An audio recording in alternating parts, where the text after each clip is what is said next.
Hi, I'm Alexandra Montgomery. I think you now can hear me. Okay, so first of all, thank you for participating in this webinar. This is a tool that some advocates that are working on the field of business and human rights, thought it would be very helpful for you to understand this process, to be up to date on what is going on and what are developments in terms of the treaty. We would really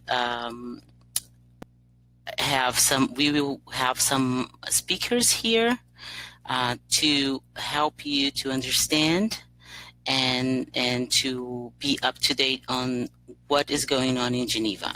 So the first speaker that I have is Ana Maria Suarez Franco from FIAN International. And I have some questions for Ana Maria. First, welcome and thank you for participating. The first question is, where did this idea of a treaty came from? So what are the reasons for a binding instrument on transnational corporations and other business enterprises? And why did civil society ask for a binding instrument in the first place? So Ana Maria, it's with you now. Thank you.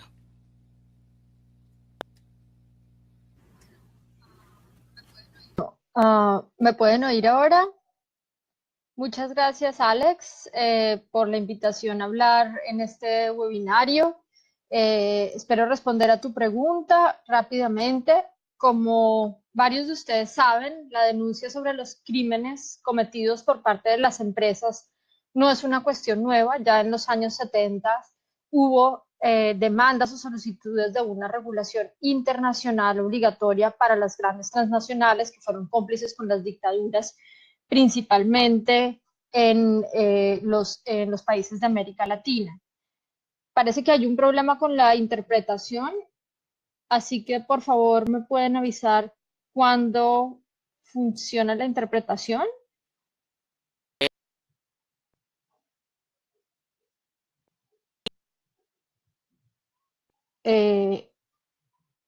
Alex, parece que hay un problema con la interpretación, por eso he parado de hablar.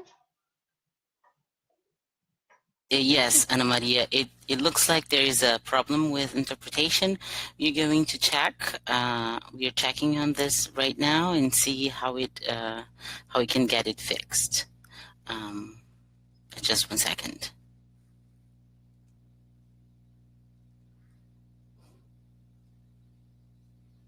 Okay, it seems it's fixed, the translation or interpretation issue we had. Let's try it again.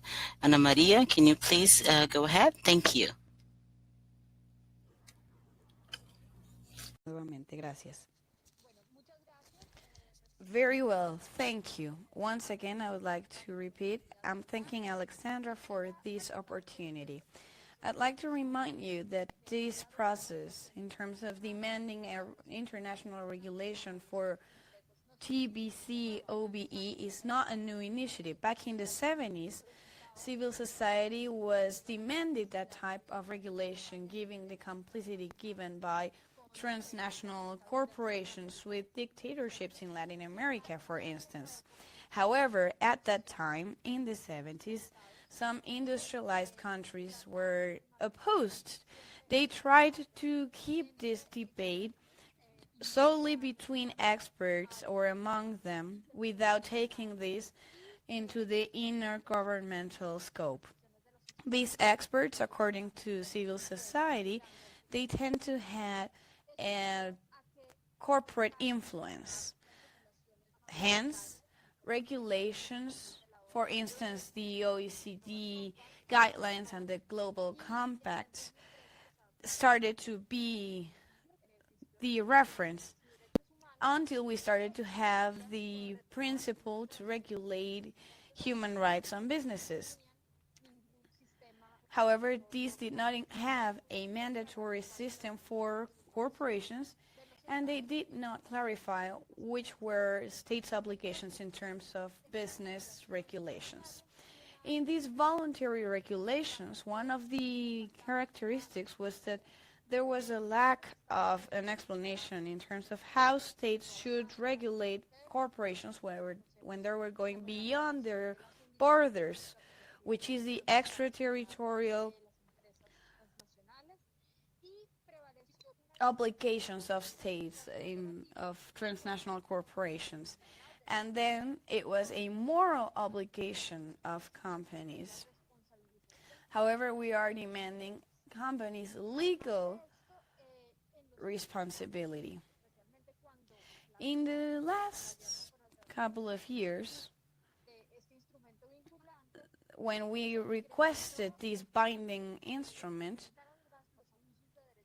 we saw an increase in human rights abuse in several countries. We noticed that large companies such as plaguicides, seeds, or mining companies were the ones committing these human rights abuse in different parts of the world. At the same time, there was a legal symmetry. As companies kept on acquiring rights and concessions in terms of trade and investment at an international level, states' obligations to regulate corporations was still weak, and they did not grant legal effective remedies for affected people or individuals. At the same time, we saw a corporate capture process where larger corporations keep having influence at governance and different levels. But we can delve into that later on. Where did this lead to? We now have new challenges, and these challenges, I apologize, I am having some issues with my internet. Those challenges implied, for instance, that companies' obligations were unclear. We also had remedy mechanisms that are non-effective, and extraterritorial corporations' obligations were not complied. I apologize, this is a speaker talking. I'm having some issues with my computer. Just give me one moment, please. I apologize. Due to these reasons, we criticized the fact that everything remained in the moral scope or in the voluntary scope. And we noticed that this was a type of keeping an asymmetrical situation between all the victims. So the situation was not fair between individuals and transnational corporations. Just give me one moment, please. I have some issues with my notes.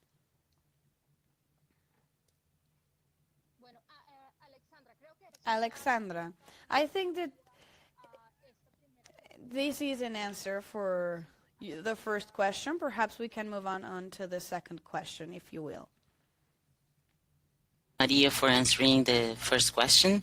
And the second question I have for you is what are the proposals of civil society?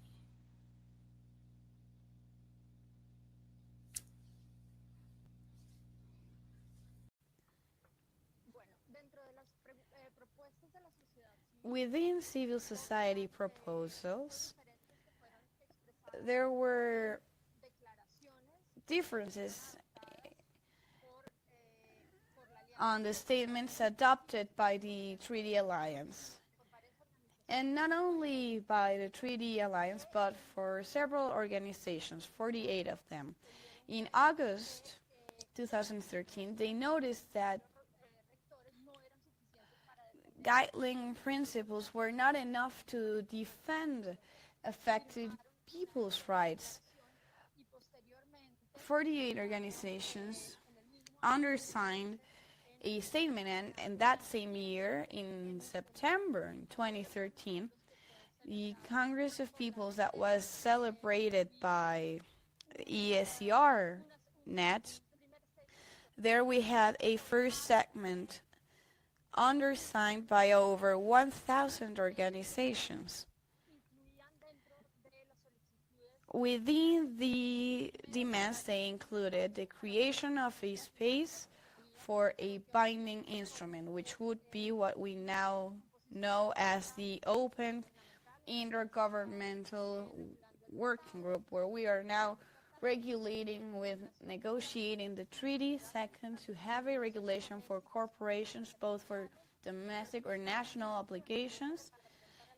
We needed to have mechanisms for victims repair, preventive and repair mechanisms, as well as accountability mechanisms for states, including those that had transnational corporations or supply companies. We also requested mechanisms of responsibility mechanisms for transnational corporations, monitoring mechanisms, and human rights protection mechanisms. From these common points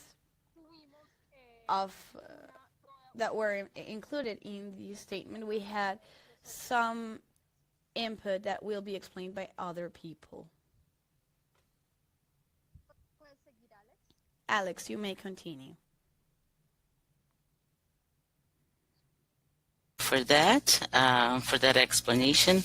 I would like to ask Senem Amin from the Asia Pacific Forum on Women, Law and Development. Senem, we have a question for you here is, why should we have a feminist agenda for the treaty?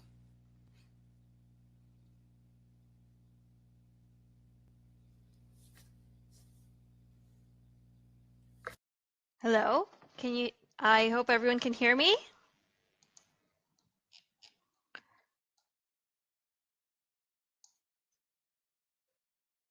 Great. So first of all, thank you very much, Alexandra, and everybody else who has brought together this session. And second of all, thank you, Ana Maria, for starting us off and giving us a little bit of historical summary showing that the struggle really has been going on for a long time. I'm going to try and speak a little bit slowly so that our hardworking translators can follow. To answer what the question that Alexandra has put forward about what the feminist agenda for the treaty is and why there is a feminist agenda, I'll just fall back to say that the second session last year, we found ourselves, quite a few of us feminist organizations at the sidelines of the session last year, and recognizing that there's a common experience across the regions, from Latin America, Africa, Asia Pacific, where I am from, where my regional organization represents. We saw that actually it's the same experience, that corporate human rights abuses has a greater and distinct impact on women. And based on that combined experience of so many organizations, we saw that this treaty process must address gender in the instrument if it is going to be relevant and accessible to women and women human rights defenders. And we don't see this treaty as a standalone catch-all solution. We hope that this is going to be part of a broader framework of the human rights processes, including the treaty bodies, the special procedures, and the policy shaping procedures such as the Sustainable Development Goals. We want to ensure that this treaty is gender responsive rather than just gender sensitive. And I just want to explain the distinction there. When a process is gender sensitive, it just acknowledges that there are differences in the impact on women, but gender responsive means that you are going to address that in an active way. And this binding treaty this instrument has the capacity of being one of the many ways in which we address inequality. And that's not just from the consideration of gender, but in a very intersectional way. So some might be wondering, why are we talking about having another instrument? And the way that we are approaching it is that this is covering a gap by addressing corporate power and corporate capture in a way that is not currently being mobilized in the use of the other instruments that really focus on states. And we're actually having this webinar at a very sort of timely moment because the draft elements of the treaty was just released a couple of hours ago. So all of us on this call, I think, have been excitedly going through this and seeing how much of what we've been campaigning for has been addressed. But I want to really come back to your question, Alexandra, about why there is a feminist agenda. And giving one example that we at APWLD have worked on with our members is in Malaysia, where we see the complicity between the state and the corporation, where the state funds, the 1MDB scandal, which is ongoing, by the way, state funds of over $1 billion were embezzled. And this is money that should have been used for the benefit of the public, which means that it's harming mostly women, who are the majority that rely on public services. And at the same time, this is being used to make purchases on the taxpayers' dollar, while the civil society in Malaysia that has called for accountability in this process, in the meanwhile, was persecuted. The Bersih movement, which is calling for free and fair elections, the leader of that movement was arrested without a warrant and held in solitary confinement for 11 days. So that's the kind of experience that women human rights defenders are having on the front lines. And we see that this manifestation of corporate power that needs to be brought under control as a manifestation of patriarchy. And that's why this treaty becomes a part of bringing together access to remedies and countering the spaces that corporations already have and the power they already have. Corporations have a lot of options when it comes to protecting themselves. Free trade agreements, protect them through what we call the ISDS, the Investor State Dispute Settlement Mechanism. But there's no mechanism that allows people to counter the corporate abuse. And just to wrap up and say that we know that lots of people are appreciating, approaching this process from many perspectives, from the rights of indigenous people, migrant workers, and so on. But the feminist approach that we are trying to put forward is an integrated way about an intersectional approach, and recognizing that women and gender are an integral component of human rights. And we want that to be reflected in the negotiations for the treaties and in the agendas and advocacy priorities of our partners. Thanks, Alexandra.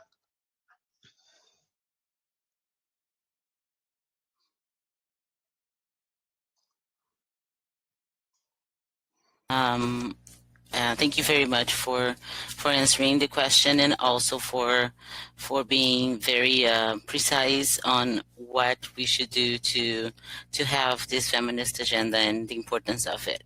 I would like to ask Ina Micheli from the Association for Women's Rights in Development. She's she was also able to join us today. So Ina, can you tell us what have we done so far?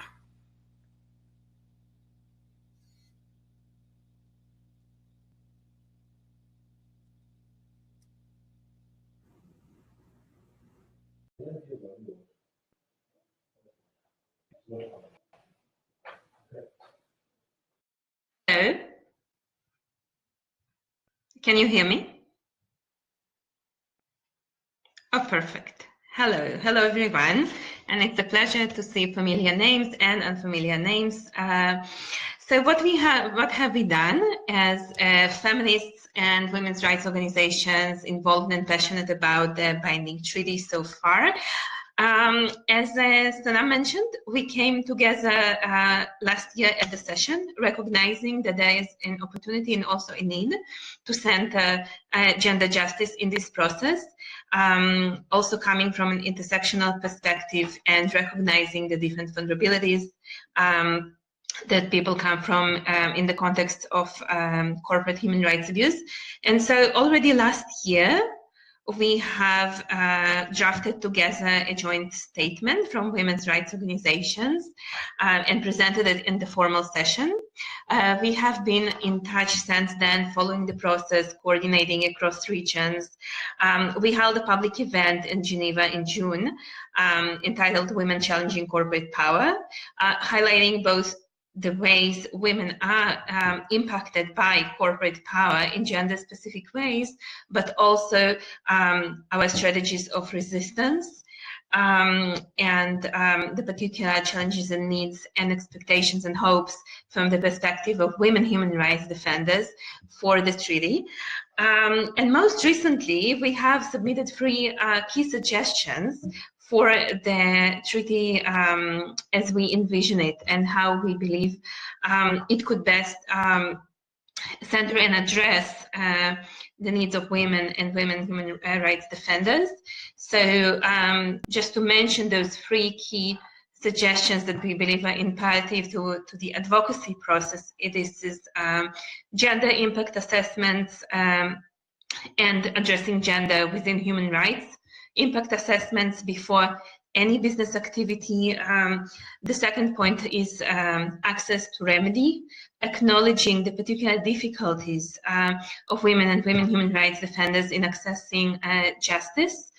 And finally, the need to recognize and ensure protection for women human rights defenders and for all human rights defenders, of course, acknowledging also that women are often at the forefront of defending their communities, lands, and the environment. So this is what we have been doing for now, and we are very much hopeful of more women's organizations and feminists from all parts of civil society and beyond joining our collective efforts, and we're looking forward to meeting in Geneva before the next session to strategize together.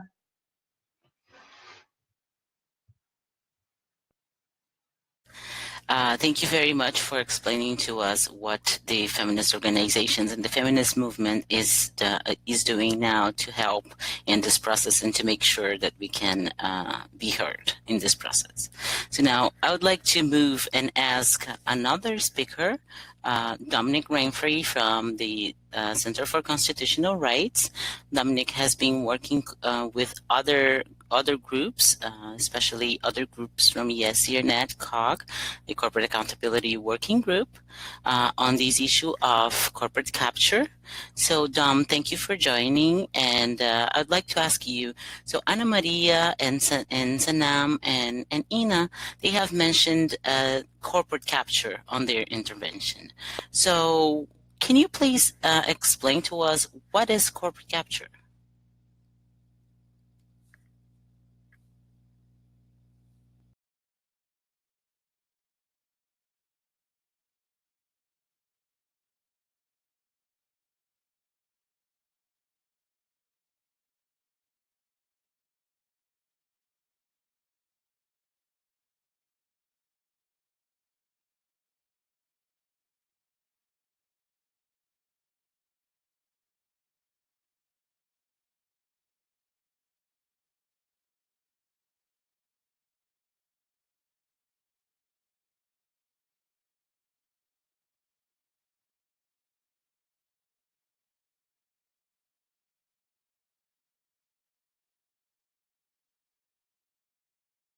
We are having some problems with Dom's connection.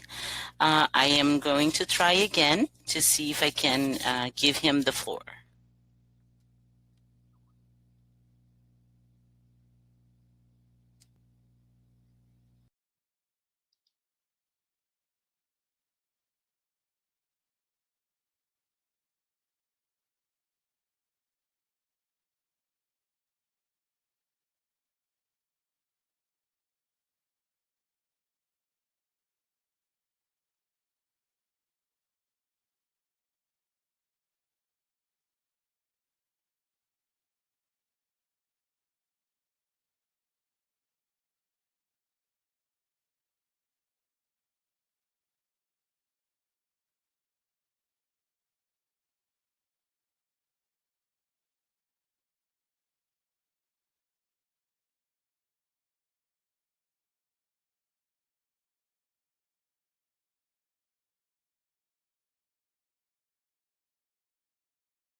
I hope you can hear me.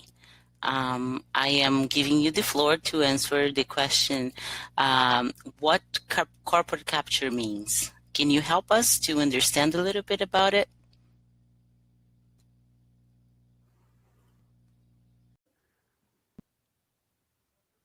Hello, good morning, good afternoon to everyone. From the project of corporate capture worked by ESCR-Net members and other colleagues from different organizations like Poder in Mexico and Latin America, we have been working with a definition that has to do with the interference of corporations in public decision-making spaces. This might be seen in several elements that we have defined based on concrete case examples. One of those is the interference in legislative processes and administrative processes. In this sense, this is the executive branch in states. By this I mean when large corporations interfere in legislative reforms or constitutional reforms in the design and elaboration of public policies and in acts performed by the executive branch. There is another element that we see is manifested as corporate capture, and that has to do with interference in the judicial branch. This is, for instance, ways to have a repercussion in how judges are appointed, and also having an interference in concrete cases that somehow are capturing what happens in courts, justice courts all over the world. This is an international activity. We have also defined economic diplomacy. This means that there are lobbies, or there is lobbying all the way to trying to capture international spheres from multilateral organisms to embassies' interference or their influence in other countries to try to protect investments even before human rights defenders on behalf of their corporations. One of the cases analyzed was in Mexico. Both before Canadian investments, we noticed how the Canadian embassy has protected those investments even when it was clearly defined that these companies had violated human rights in local communities. This is what we call economic diplomacy. We also see manipulation at a communitary level. By this we mean that several companies try to divide and conquer, as we say traditionally. It could be by giving payments to certain community leaders, by providing services or goods that might have an influence as to communities' decision-making when projects are coming to their territories. It is a common practice. We also take note of public security forces and how they become private. Public security forces are specifically providing services to private companies or we can also mention private company safety. Those are public manifestations, and I would leave my comment up till here so that other colleagues have the chance to speak. Thank you, Alexandra.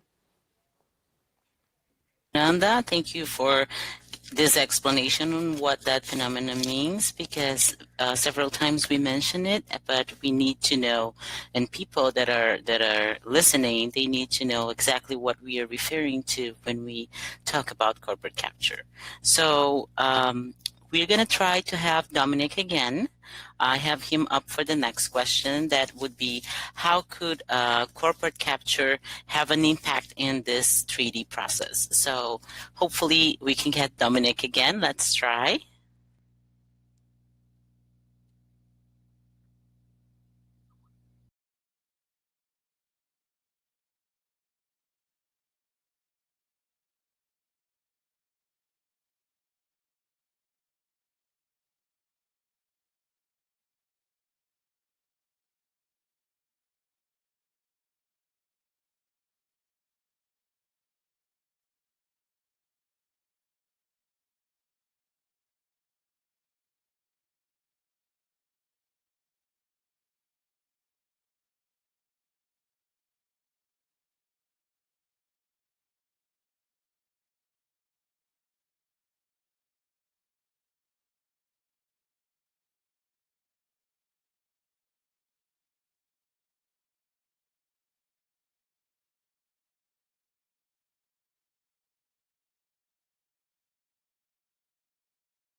Seems like we cannot contact Dom. Unfortunately, he's experiencing problems with the connection. We just can't hear him.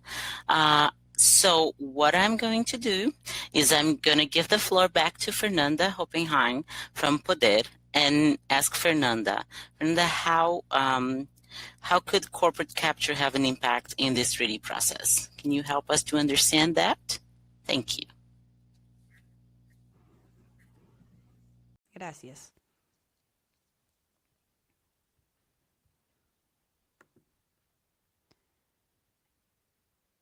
The interpreter booth apologizes. There is no audio coming from the speaker.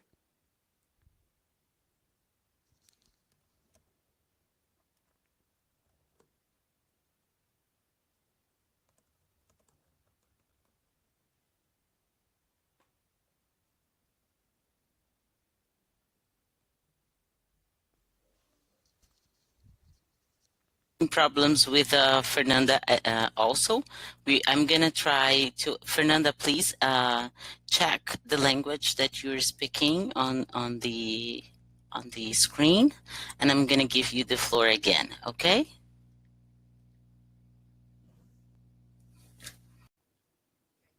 Okay. Very well. Are you able to hear me now? I hope that's the case. Very well.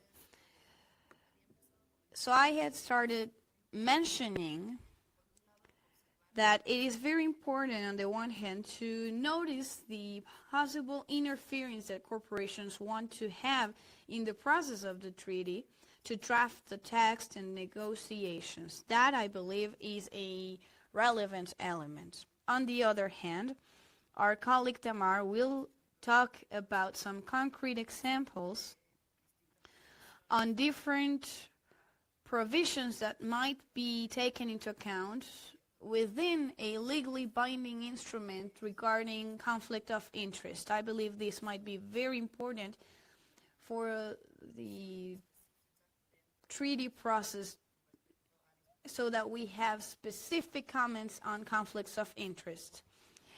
Finally, I'd like to mention a phenomenon that I forgot to mention, and that is the fact that we see people coming from public sector to private sector and vice versa. Therefore, there is an information transfer that's privileged from one sector to another sector, and therefore private sector might be benefited as well as their interests. So in this sense, conflict of interest might also be taken into account in these policies. And this is regarding the revolving door phenomenon. Lastly, the elements that were published today for the content of the treaty and what we will be discussing in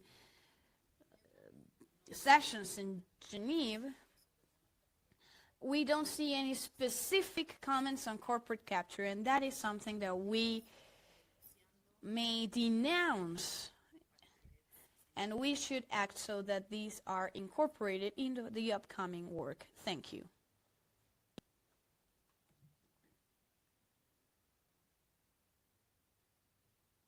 Thank you very much for explaining to us and to tackling in the issue of revolving doors.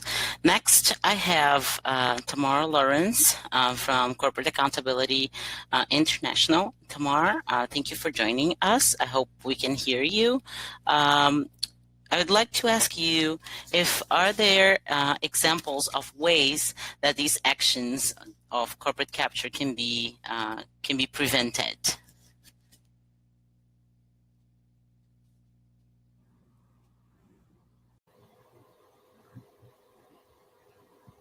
Thank you, Alex. Can everyone hear me? Great, wonderful. So, as Fernanda said, when we're talking about corporate capture, we're talking about the ways in which corporations interfere in national level political decision-making and implementation, as well as the interference that these corporations and the influence that these corporations can have in international treaty-making processes like the one that we're talking about today. Dr. Margaret Chan, who is the former Director General of the World Health Organization, once said that giving any tobacco company a place at the negotiating table is akin to appointing a committee of foxes to take care of your chickens. So this was in the context of the negotiations for the Global Tobacco Treaty, or the World Health Organization Framework Convention on Tobacco Control. And that's what I'd like to talk about today, to answer Alex's question about the ways in which this can be prevented and has been prevented in the past. So there's an existing UN legal precedent that is perfectly applicable to this situation. In the early 2000s, the World Health Organization, a specialized agency of the UN, adopted the World Health Organization Framework Convention on Tobacco Control. And as part of that convention, a coalition of civil society organizations from around the world called the Network for Accountability of Tobacco Transnationals, or NAT, working in coalition with governments from around the global south, stood up to transnational corporations that were trying to weaken and undermine the treaty, as well as the northern governments doing the bidding of these corporations in the international negotiations, and secured a provision called Article 5.3 in the treaty under the general obligations that recognizes, and I quote, that there is a fundamental and irreconcilable conflict between the interests of the tobacco industry and the objectives of public health policy. And Article 5.3 states specifically in one sentence, very simply, that parties shall act to protect their tobacco control policies from commercial and other vested interests of the tobacco industry. And so in spite of terrible opposition and resistance from transnational corporations and the governments that were representing their interests in these negotiations, the article was adopted unanimously and later developed into a set of guidelines for implementation, which were also adopted unanimously. And Article 5.3 guidelines specifically prohibit the following corrupting types of activities of the industry. And these will sound familiar because there are a lot of the ones that Fernanda was talking about. They prohibit, for example, unnecessary interactions with the industry, also known as interactions that are not required for the purpose of regulating the industry. They prohibit partnerships, non-binding or non-enforceable agreements with the industry, contributions by the tobacco industry to governments, financial or in kind, investments or stocks owned by governments or public officials in tobacco industry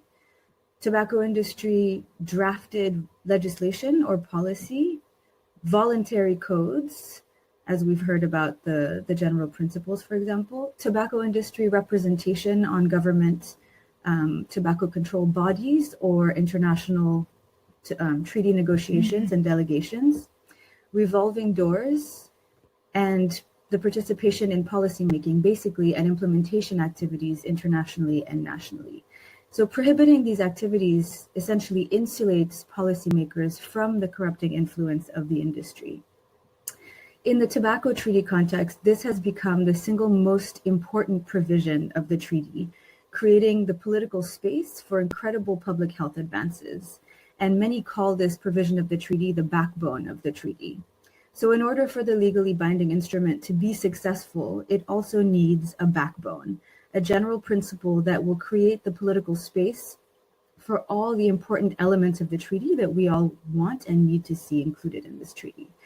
And we know that achieving this is possible because it has been done before. If we as civil society can join forces to stand strong against the dirty tactics of the industry and successfully organize governments, especially those from the South, to stand strong against the Northern governments who have been doing the bidding of the industry in these international negotiations for decades, we can very possibly include this in the treaty. And in terms of what this would look like included in a treaty, it can look like several things. But what the conflict of interest provisions or vested interest provisions need to do is protect both the negotiations, the international negotiations, from corporate capture and political interference, as well as protect the national level policymaking and implementation that will result from the treaty's ratification from industry political interference and corporate capture. So I'll stop there and hand it back to Alex. Thank you.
Hi. Sorry about that. I'm experiencing some problems with my connection. I am going to give the floor to Ana Maria Suarez Franco from FIAN. Thank you, Ana Maria. Maria Suarez Franco. Thank you very much, Alex. Well, now we would like to tell you what will happen in October in the week from the 23rd to the 27th. According to the resolution, now in this third session of the working group, we have had two back in 2015 and 2016. Now the working group will start negotiating towards the treaty. Therefore, as a negotiation foundation, we have a set of elements published today by the president of the Ecuadorian Working Group, and during that negotiation we will have several parties. First of all, we will have the official agenda. This includes the debates that states will have among them to discuss on each and every one of the elements of this document, and they mention their viewpoints. This session will be extremely relevant to us since so far we have not heard enough input in terms of content. And at this point, states will start to choose their postures. Some good news is that some states that were initially opposing to this process have announced that they will be participating. We also have a very strong lobbying agenda on behalf of civil society, we will have around 200 people participating, and within this lobbying agenda we will have on the one hand activities at the UN and activities outside UN. In activities within the United Nations, we will see the presentation of our input, which will be performed orally in the intergovernmental debate, but we will also be holding parallel events where different groups and civil society organizations will present their postures and, many cases, proof of the need of this instrument. And we will also be holding strategic meetings with countries so that they are an active party of the process. Additionally, we have a strong agenda outside the UN, organized by the campaign Desmantelando el Poder Corporativo, and you are able to see this webinar in the chat. You have the link already. We also be holding press conferences and a letter where we will be mentioning different seminars on subjects related to food sovereignty and other texts that are important for affected communities. All of this will be done hand in hand with the work which we are inviting you to perform. As you may imagine, in Geneva, we have the participation of delegates from countries, and these countries work with what capitals order. So our entire lobbying work will have an influence in the negotiations that we will have, and an influence in the roles that states will have. At the end of negotiations, by Friday 27th, the president, in this case Ecuador, will present a report with a draft guidelines, and they will also have recommendations for the working group, and both the report and recommendations will be presented next year in the Board of Human Rights. It might be in March or June, so that the entire board is informed, and in 2018 we are able to continue with the next round of negotiations. That's my comment up to now, Alex. Let's give the floor to others to see what are... I'm sorry, Ana Maria. I'm sorry to cut you so abruptly. I didn't mean to do that, but it was... I'm still getting used to this system, but thank you for letting us know what will happen in Geneva this month and how what we expect to get from it. It seems like we were able to connect Gonzalo Perron from TNI, and I would like to ask Gonzalo, what are the plans for civil society? Ana Maria has started and gave us an idea on the activities that will be happening inside the UN, and some activities that will happen outside. Maybe perhaps you could talk about a little bit more about the week of mobilization. So please, over to you. Thank you, Gonzalo. Sorry for the delay and the technical problem we faced in connecting. In short, we will be having a whole week of mobilization as the previous session in Geneva. This is an important moment for us because we bring all activists and affected communities, social movements, and so impacted by the operation of TNCs together to pressure and to support at the same time this process of the Intergovernmental Working Group debating a binding treaty. This time we will be organizing the same week of mobilization. The main characteristic of this is that we organize that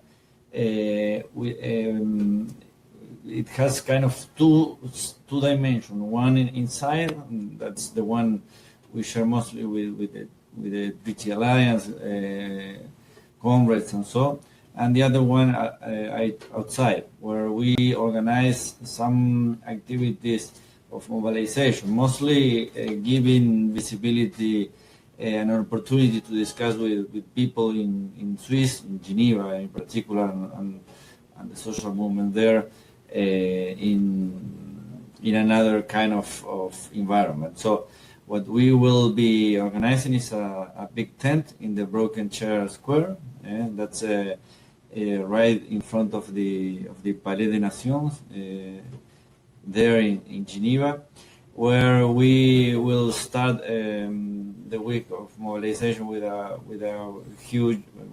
important press conference, where we will be launching mostly three elements. One being together with the parliamentaries, they will launch their own statement to public after a forum.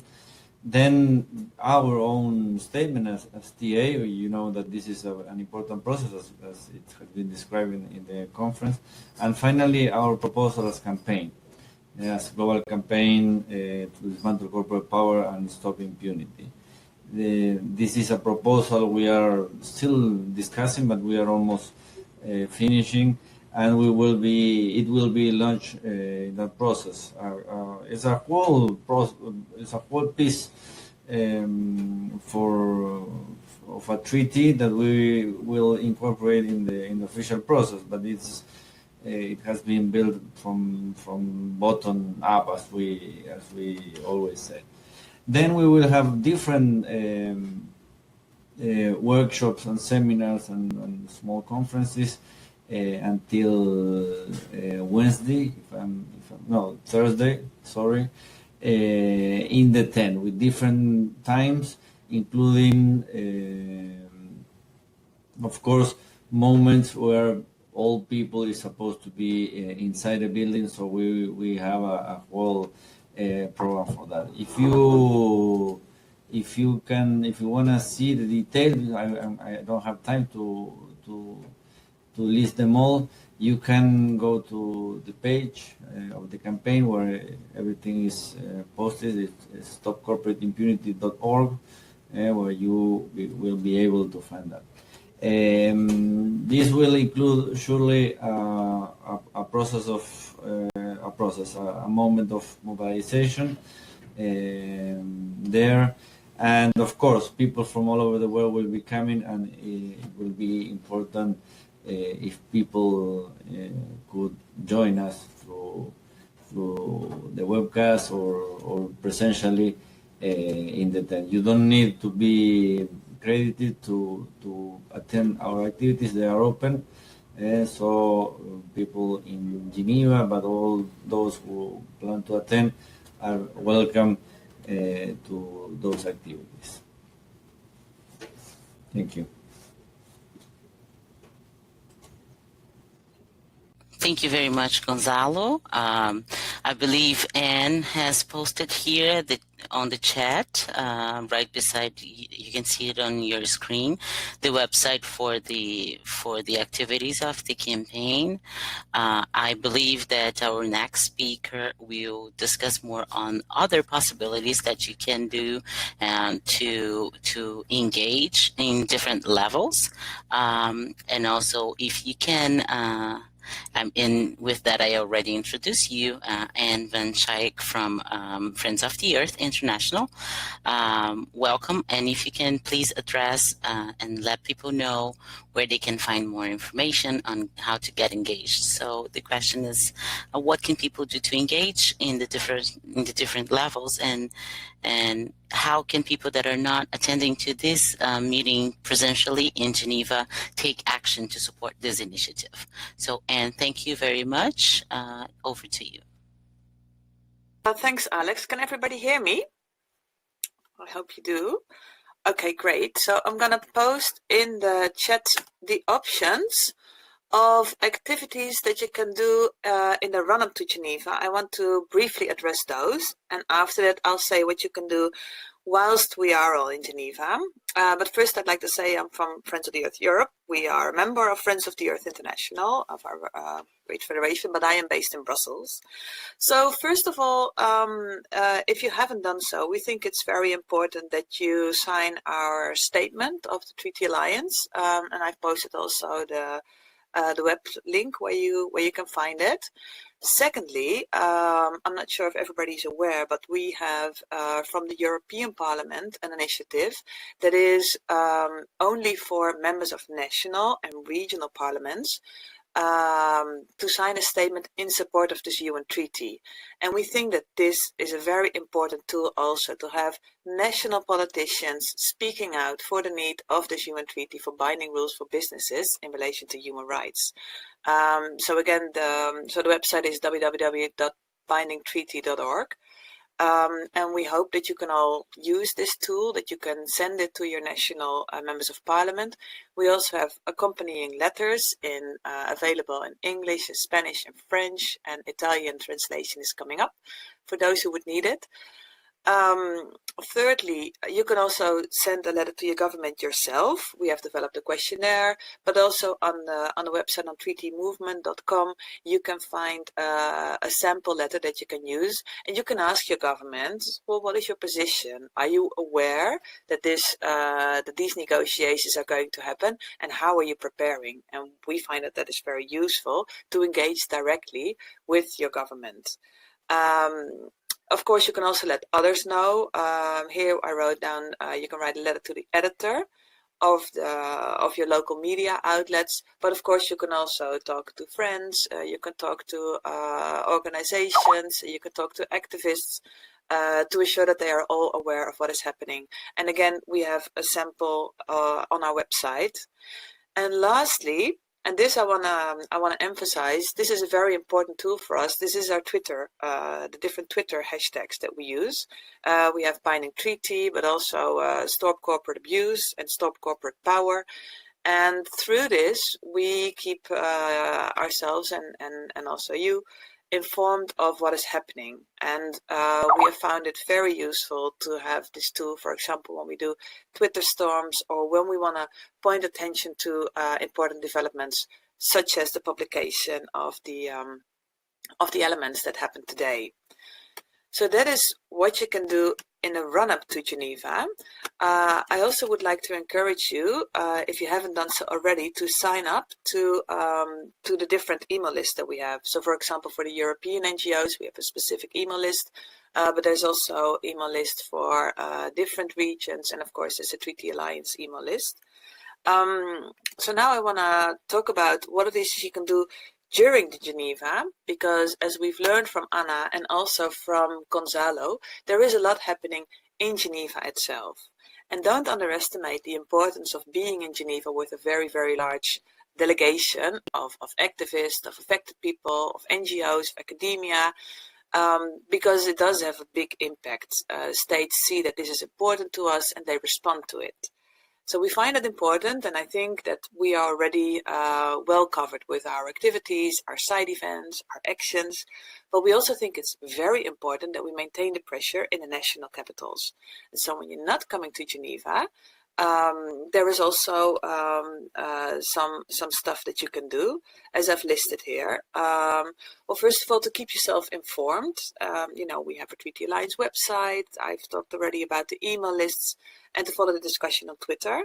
But most importantly, support us when we call out for a Twitter storm. We have done so in the past during the negotiations in Geneva, and we have found this to be a very, very effective tool to influence the position of certain states during the meetings or now the negotiations in Geneva. So I think other people have also said what the hashtags are. It's Binding Treaty and Stop Corporate Abuse, and we can also use other Twitter handles, but make sure you are informed and do support us. Thank you, Alex. Over to you.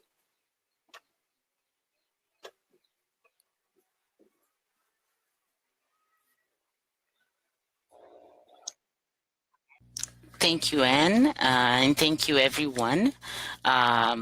I just would like to point out that we do work with the Twitter and the hashtags in other languages, at least in Spanish also. You can find all this information also on the 3dmovement.com, and you can visit the website of our organizations and our network. So you can find it on ESCR-Net's website and the Center for Constitutional Rights and their website, Friends of the Earth. So all of our organizations, they always work with the same, because we are together in this struggle. So we are working with the same hashtags for these initiatives that Anne has mentioned. I would like to thank you, each one of you and all of you, for taking the time and using this opportunity to help folks that are far from this discussion. They're not necessarily very participating in the Treaty Alliance discussions, but would really like to get engaged.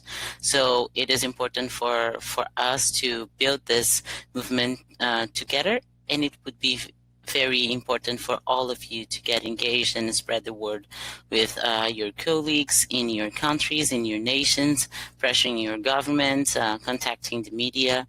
So it's important for you to note also that for the folks that missed this webinar today, the video of the webinar will be available soon on the website of the Treaty Alliance, the www.treatymovement.com. And I'd like to thank each one of the speakers and their organizations for taking the time in putting this together, and all the preparation that we have up to here. So thank you very much. And we probably will have another webinar soon that we are trying to do to keep people informed. So keep an eye on the draft elements that have been released today. Keep an eye on the Treaty Movement website and in all the links that have been shared here. I just have one last question here. I think Anne has requested the floor. I'm going to give the floor to Anne before I close this webinar. Just 1 second. Thanks. I just want to say that I saw a question by Bill Jeffrey. I don't know if he also has a possibility to speak, but I thought he wanted to say something about the health issue and how it should be integrated. I just want to check if there are other people who want to say something or share a question with us, because after we've spoken, people might have, clarification question or want to add something. And can we allow 5 questions for that, please?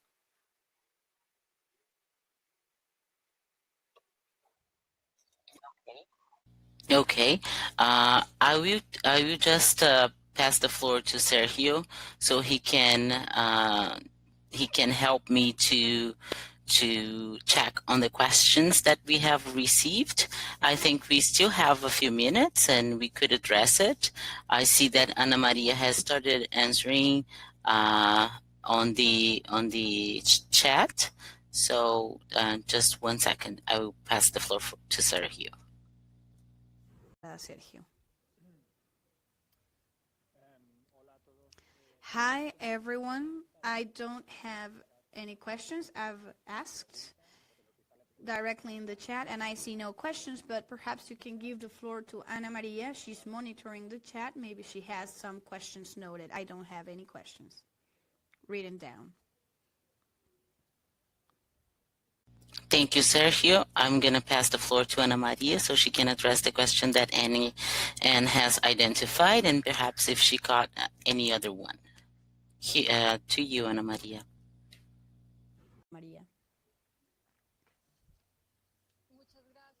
Thank you very much. There were 2 questions that we wanted to answer. One was related to health, food, and water issues that will undoubtedly be included in oral and written contributions. These will be sent by organizations and will be mentioned inside events. We will have at least one related to nutrition and food, related as well to health and water issues. And I know that in the revolving there will be additional workshops regarding these subjects.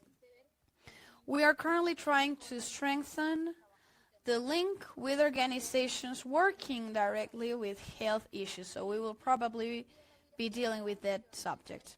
I also saw or noticed that you had mentioned the experience you had at the World Health Organizations, where they requested specific standards regarding corporate capture. However, the standards were quite weak. Your question was, how will we impede this situation in the process of the treaty? Truth be told, until now, at UN, we have not had a strong situation as it happened in the WHO. However, we're still trying to avoid the fact that companies come and have a strong influence. For instance, the Lawyers International Bar, they have a specific status in this process and they might be engaging in the process. However, so far we have not seen any stronger influence, and from CSOs we keep on mentioning that this is an intergovernmental debate and thus companies and corporations should not have any influence in the debates. We will have or try to maintain this position, and we believe that those working in the health issues regarding corporate capture, their inputs will be important to mention this process. Alex, I'll give back the floor to you now. Thank you, Ana Maria. Gonzalo has requested the floor to add some information on activities that are being prepared by the campaign, specifically regarding health. Gonzalo, to you. Thank you. Just to inform people that on the 26th of October, we are organizing from 12:30 to 4:30 p.m. at the World Council of Churches a workshop on health and transnational corporations, because this is a process we've been developing with FIAN and the so-called G2H2, that is a hub that organize people that participate in the World Health Organization from civil society, from a more critical civil society perspective. And we are,